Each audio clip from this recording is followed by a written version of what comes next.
Queridos irmãos, que a paz do nosso Deus esteja no coração de cada um e que o Espírito Santo nos conduza na reflexão de sua palavra, que Ele nos dê o entendimento dela e aquilo que a nossa mente tão fraca não consegue compreender, que simplesmente creiamos, porque provém do Senhor. E como lemos no texto do Evangelho desta noite, quem não receber o reino de Deus como uma criança não entrará nele, está se referindo exatamente ao crer, sem duvidar em nenhum momento. Então que esta seja a nossa fé, acima daquilo que a nossa mente não pode compreender. Nós estamos nas reflexões sobre o texto de Eclesiastes e hoje nós começamos com o capítulo 11, do versículo 1 a 8. E à medida que for comentando, eu não vou ler o texto agora, mas eu vou ler em partes para poder logo trazer para vocês alguma explicação e algum contexto para o nosso tempo. Prudência e cautela. São duas palavras bastante semelhantes e que nos trazem o mesmo sentido. Você faz, mas você dá uma segurada, você pensa, você analisa uma situação para ver se você de fato pode ir. Assim como uma ultrapassagem num trânsito, você precisa ter muita prudência e cautela, mas chega um momento em que você tem condições de ultrapassar e você precisa ultrapassar. E aí você vai. Mas se você não for prudente e cauteloso, talvez a sua viagem não chegue ao fim, por uma série de fatores. Em nosso texto, ele fala sobre prudência e cautela, e aí o tema da mensagem é prudência, mas nem tanto. Prudência, mas nem tanto. Vejam só, por exemplo, o versículo 1. O versículo 1 do nosso texto, ele diz: lance o seu pão sobre as águas, porque depois de muitos dias você o achará. Naquele contexto de Salomão, eles tinham que arriscar. Eles tinham que atravessar o produto pelos oceanos. Então o produto saía, mas se fosse chegar do outro lado, era outra história. E a gente sabe que no mar as tempestades podem causar muito transtorno, inclusive afundar um navio. Mas tinha que mandar o produto, se não mandasse o produto, não voltava o lucro. Não vinha dinheiro. E aí ele diz assim: então lance o seu pão sobre as águas, porque depois de muitos dias você o achará. É o sentido de que você vai receber o retorno do seu investimento. Você precisa tomar todas as providências antes de largar o navio. Mas você precisa largar o navio. Eles tinham que deixar o navio e ir embora. E orar para que voltasse trazendo o lucro. O versículo 2 ele diz: reparta com 7 e até mesmo com 8, porque você não sabe que mal sobrevirá à terra. Aqui está encorajando você a compartilhar daquilo que você ganha. Esse número eu penso que é muito simbólico, 7 ou 8 pessoas. Ah, tá, eu já ajudei 7, então agora chega. Ele ali no texto disse 7. Não, é um simbólico. 7, 8, 10, 20 pessoas. E olha como ele diz assim: por que isso? Porque isso seria uma atitude de prudência, você auxiliar as pessoas, porque amanhã pode ser você que vai depender da generosidade de alguém. Então, prudência. Haja com prudência. Aquilo que você ganha da sua renda, separe uma parte para auxiliar os necessitados. Versículo 3 e 4.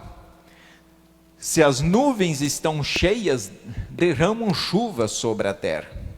Se uma árvore cair para o sul ou para o norte, no lugar em que cair, aí ficará. Quem somente observa o vento nunca semeará, e o que olha para as nuvens nunca fará a colheita. Vejo que nesse texto aqui ele está dizendo: confie na ação amorosa de Deus. Confie na ação amorosa de Deus. Nós não temos resposta para tudo nesse mundo. Nós não temos. Então você tem que semear. O agricultor, ele precisa semear. E quando ele joga a semente na terra, ele precisa contar com a bondade e a misericórdia de Deus para dar chuva o suficiente. Nem demais, porque senão afoga a planta, mas também nem de menos. Porque se ele não semear, não colherá. Então, olha o que diz o versículo 4. Quem somente observa o vento nunca semeará. O que olha para as nuvens nunca fará colheita. Ficar parado olhando para as nuvens, e só olhando para as nuvens, e a hora da colheita está passando. Confiança. Confiança na ação amorosa de Deus. E aí vem o versículo 5 e 6 que dizem assim: assim como você não conhece o caminho do vento, nem sabe como se formam os ossos no ventre da mulher grávida, assim também não entende as obras de Deus que faz todas as coisas. Semeie sua semente de manhã e à tarde não fique de braços cruzados, porque você não sabe qual irá prosperar, se esta, se aquela, ou se ambas serão igualmente boas. Confiança, de novo, ressaltada em Deus. Ele diz: assim também não entende as obras de Deus. Como é que Deus começou a criação? De onde você surgiu, como você surgiu? Nós sabemos que é da relação sexual de um homem e de uma mulher, isso é lógico. Mas quem deu o poder, ou quem teve o poder de formar até ossos dentro da barriga de uma mulher? Porque nós temos carne e osso. E como isso é formado? É claro que a medicina hoje avançada tem respostas, algumas, mas o começo da vida, quem entende? Jogue a semente na terra, mas não cruze os braços para dizer: eu já fiz o suficiente, está bom assim, porque você não sabe qual dela vai germinar. Esses versículos, irmãos, do versículo 1 ao 6, para mim, eles são versículos que eles trazem conselhos para comerciantes e agricultores, excelentes conselhos. Quem quer fazer um investimento, aqui está alguns conselhos para investir. Mas eu penso que ele não quer trazer só ensinamento sobre investir o seu dinheiro. Para mim, esses textos, esses versículos têm algo a mais, algo fantástico para o povo de Deus. E aí vamos tentar então achar se esse texto se aplica para várias ações da vida.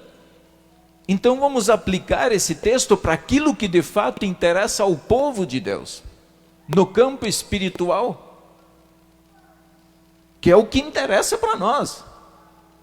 É o campo espiritual, é a fé com Deus, é o caminhar com Deus, é o estar com Deus, é ser purificado por Deus.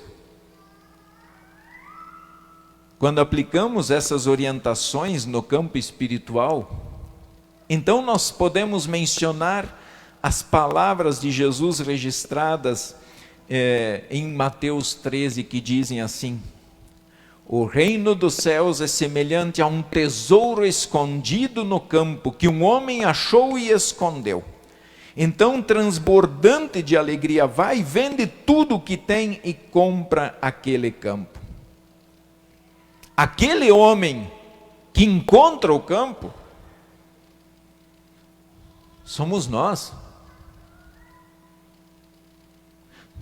Nós tivemos a graça, a bênção de conhecer um campo que tem uma mina de ouro. Um campo fantástico. E ele diz, agora que foram tocados pelo Espírito Santo, que receberam a fé pelo Espírito Santo, que são chamados de filhos de Deus, olhem para esse campo. Investem o que tem nesse campo. Porque investir em coisas materiais, nós temos que ser honestos, irmãos. Basta olhar para a nossa vida, o que vai sobrar. O que será? Eu não estou falando para vocês sair daqui hoje e vender tudo que vocês têm e pausear, não é isso. Mas é investir o nosso tempo, a nossa vida, o nosso dinheiro em aquilo que vale a pena na vida. Em aquilo que de fato nos conduz para esse campo que foi achado. Que Deus nos deu o privilégio de abrir os olhos e enxergar.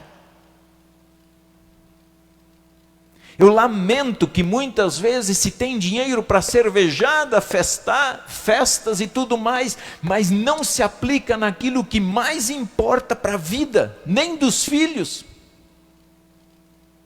Nem dos filhos, muitas vezes se acha que é muito caro pagar R$50 numa Bíblia, mas em outras coisas se gasta 500, 1.000, numa coisa que uma semana depois está estragada. Mas a Bíblia é cara pagar R$50.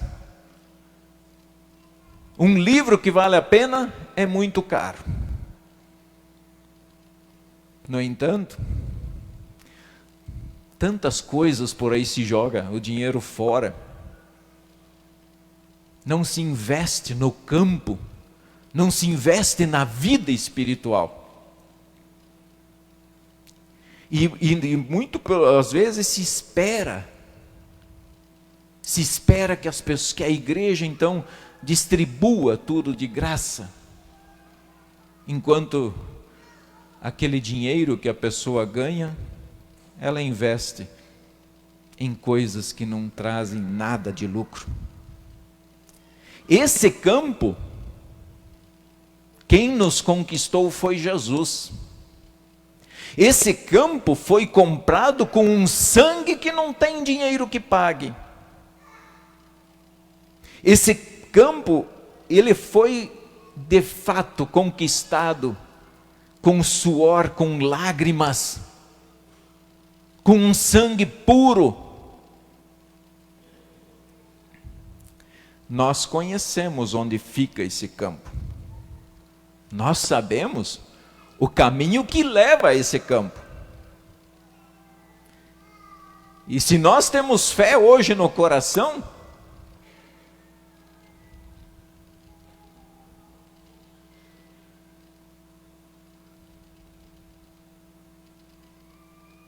se nós temos fé no coração hoje, vamos agradecer a Deus, porque nós temos a melhor coisa do mundo.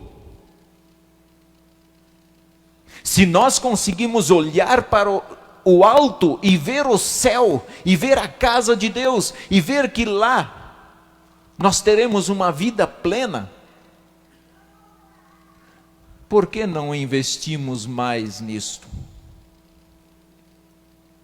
Será que não deveríamos fazer mais para mostrar para as pessoas e para o mundo, mesmo diante de tudo que estamos vivendo nesse período, onde é o nosso campo? Quem nos conquistou esse campo?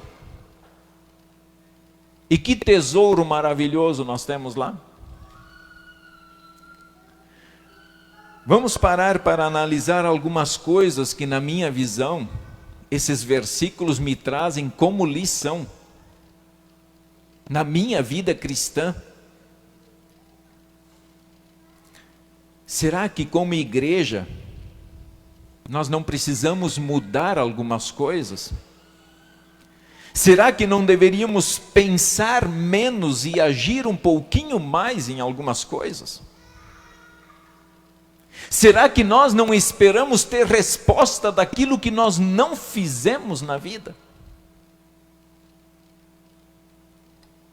Nós queremos saber tudo com antecedência, tudo. E eu acho isso prudente, mas ao mesmo tempo demais. Por exemplo, quando fomos abrir a casa de apoio, fomos questionados, mas quanto de energia vão gastar? Sei lá quanto vai gastar. Se nós nunca trabalhamos com isso. Se a casa é para 24 pessoas, uma hora ela vai estar lotada, outra hora vai estar 100 pessoas lá dentro. Como é que eu vou dizer que vai gastar R$1.000? Então tem coisas que não temos respostas, nós temos que pôr a mão na massa e fazer. Para isso que existe a avaliação. Olha, podemos mudar algumas coisas no decorrer do projeto, ou até mesmo dizer, não, vamos fechar, porque não dá. Mas as pessoas acham que é vergonhoso fechar um projeto. Eu não acho. Sou bem honesto, eu não acho. Para isso que existe planejamento. Se chegamos à conclusão que não dá, não dá. Mas vamos fazer. Vamos experimentar. Hoje a casa está aí, está aberta.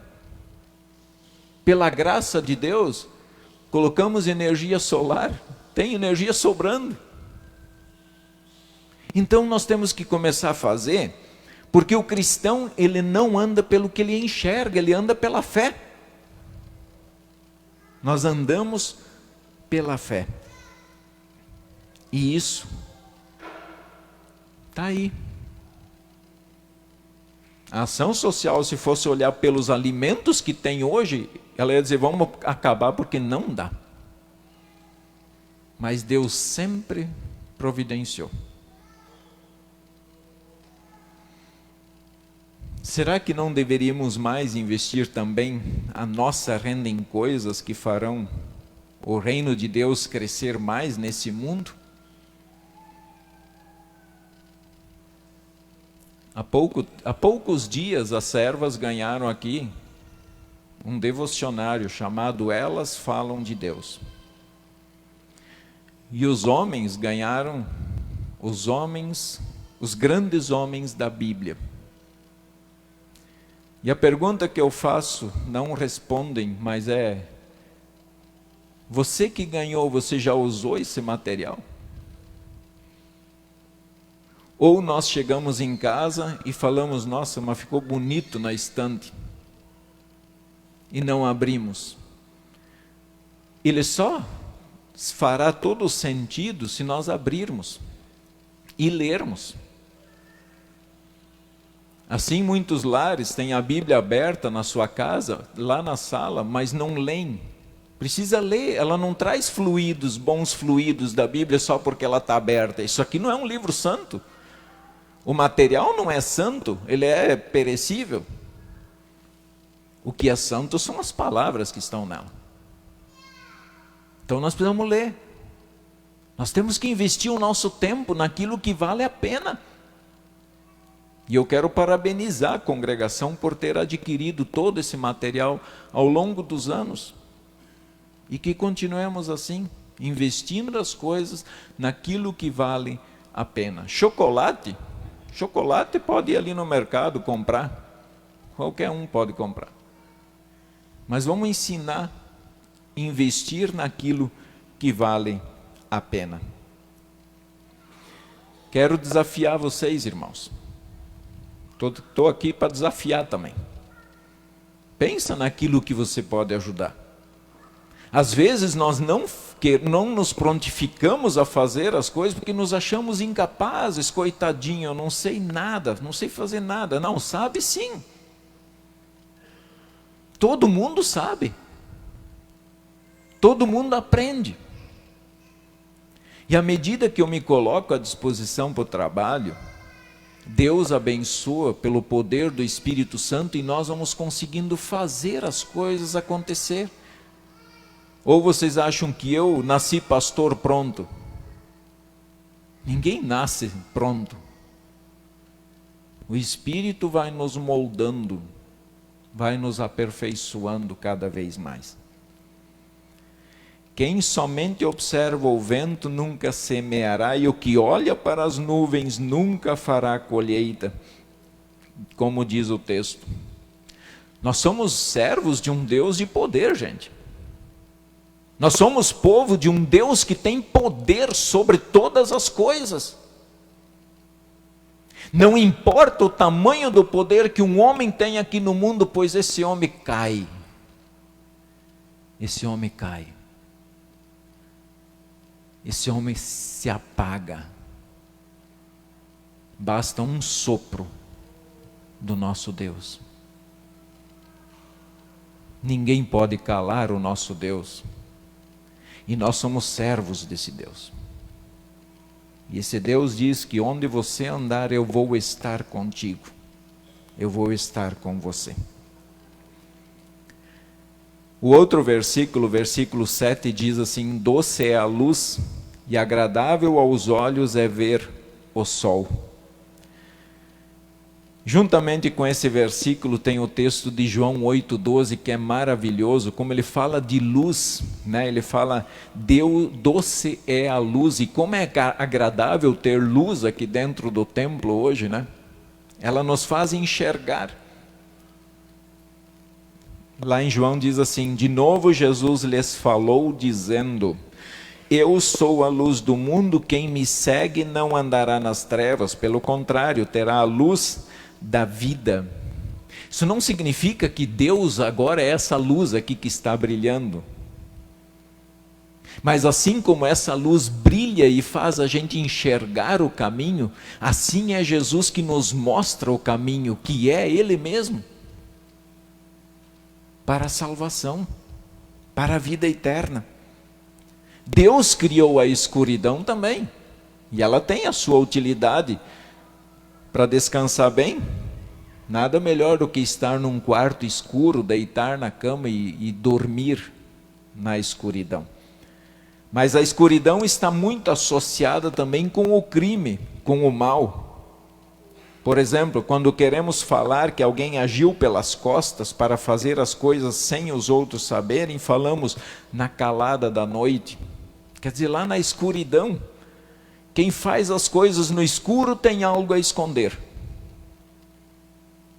Podem ter certeza disso. Quem faz algo no escuro tem algo a esconder. Também Satanás e inferno estão muito associados com trevas, com escuridão. Quando ele age, ele diz obra das trevas. Quando não é obra de Deus, é obra das trevas. Então não há como ficar no meio. Ou se pratica a obra da luz ou das trevas.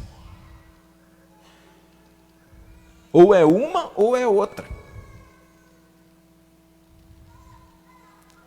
Doce é a luz e agradável aos olhos, é ver Jesus, a luz da vida. Olhem para Jesus, a luz da vida. Creia nele.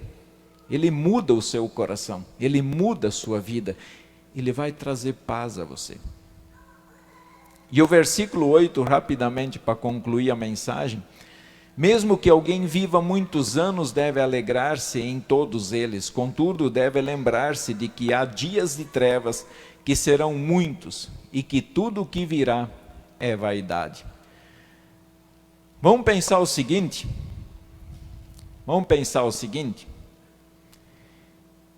quantos anos vocês querem viver? Quantos anos vocês pretendem viver? 100? 200? Alguns não queriam nem morrer, né?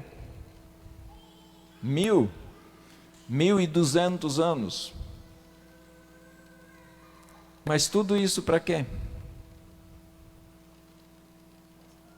Mário, faz favor, vem aqui um pouquinho.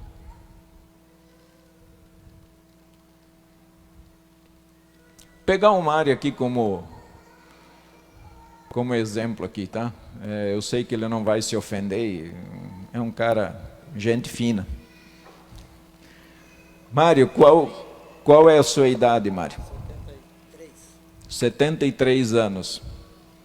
Quem tem menos disso gostaria de chegar aos 73? Se Deus quiser. Se Deus quiser. Mas chegar lá como? Chegar nos 73 como? Já pensaram nisso? A gente quer viver muito tempo. Mas como viver? E a gente acha que os anos que restam ainda para chegar aos 73 anos, eles serão só de maravilhas? Olha o que diz o texto. Mesmo que alguém viva muitos anos, deve alegrar-se em todos eles. Pena que tem gente que tem vergonha da sua idade, né? Deve alegrar-se com cada um deles, todos eles. Deve lembrar-se de que há dias de trevas, que serão muitos. Eu quero viver 73 anos também, dali para cima. Mas se hoje, eu ainda vou completar 50.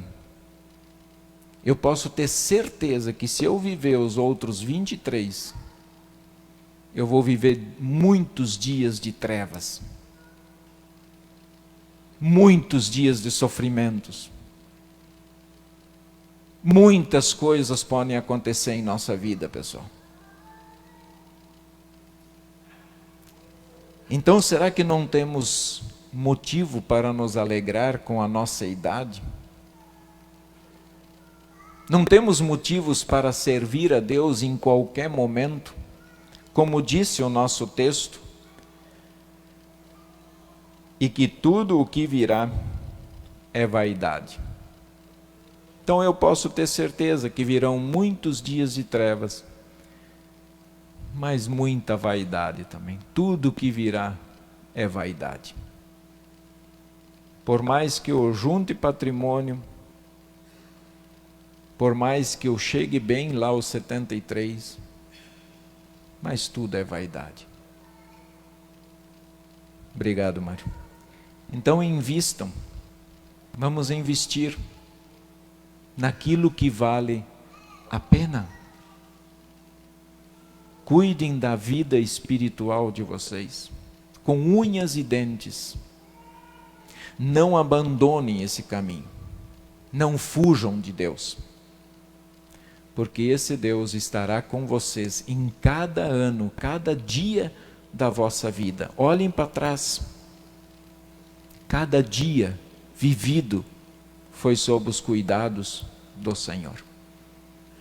E cada vez que Ele puxou a nossa orelha, Ele mostrou o seu amor, a sua graça e a sua misericórdia.